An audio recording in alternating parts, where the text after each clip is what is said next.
Lots of people love it. A lot of our anchors back there in the studio are big fans too. But here this morning, kettle corn popping already in the morning, waiting for those fans to come by here on 16th Street, and there will be a lot of them. Back to you guys. Then I got my hands, and you can see just how much grass is stopped in here. Looks like it's gotten a lot better thanks to you. DPW owes you, Jacqueline.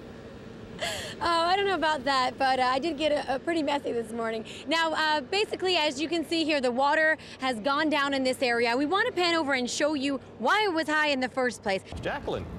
Good morning. Well, the Big Ten tournament tips off today here at Conseco, and the IU team rolled into town last night around 7, just ahead of their big game tonight. Jacqueline.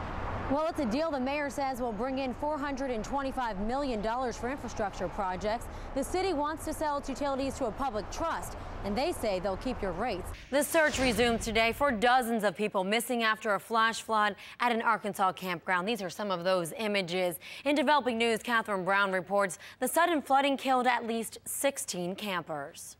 The Baptist Ministers Alliance wants IMPD to get rid of its Internal Affairs Unit. The request is in response to the Brandon Johnson case. The ministers are upset only one officer lost his job after the beating of the 15-year-old boy. Well, you don't have to be a sports fan to appreciate this news. If you owned a hotel, you'd be pretty happy too. 24-hour News 8's Eric Halverson found someone who knows the business of both and says Indianapolis stands to gain from the change. Right now, we're done. It doesn't matter what department they work for. Fire and police, rescue and recovery divers in central Indiana train together. But that wasn't always the case. We paid a heavy price. It took 2 people dying before things changed here. When divers in training, Warren J.C. Smith died in 2000 and Paul Jolliffe died in 2002, area dive teams had different missions. The deaths were a wake-up call. If your team walked up to another team with completely different equipment, and that might be something that they looked at and said, "Whoa, wait, we can't dive with you." The basic training, the basic diving was all the same. But the things that are going to keep us alive and the things that are going to keep us safe is what we were different on. Teamwork, gentlemen. Their new training is what really makes the divers one team, one of the best in the nation. The Indianapolis area has 4 Dive Team International corporate trainers. There are only 32 in the entire U.S. The more weight that touches the bottom, the longer you go. The corporate trainers demand this grueling test for divers in local departments who want to lead their teams. 16 days of training, 7 a.m. to 11 p.m., 120 hours of pre-course work, 40 hours in the pool, and 8 open water dives. The endurance swim part of the program isn't the only thing that candidates have to go through. There's also a dive portion. So we're going to take the underwater camera in and see what that's all about. The training doesn't end in the pool.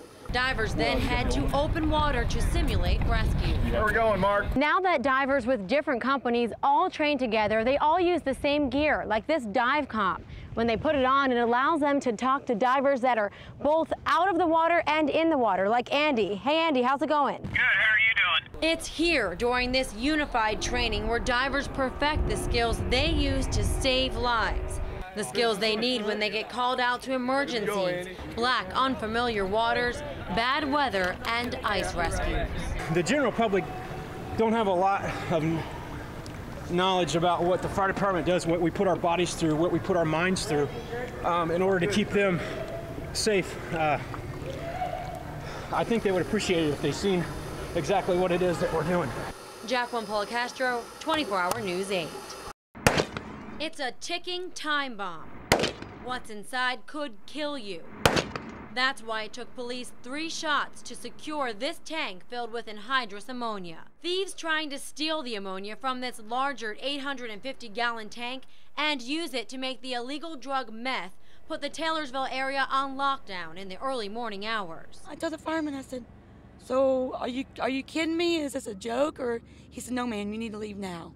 So I just hurried and grabbed her, grabbed my purse and my keys, and we left. Because I have other babies out there, and I'm sure they're okay.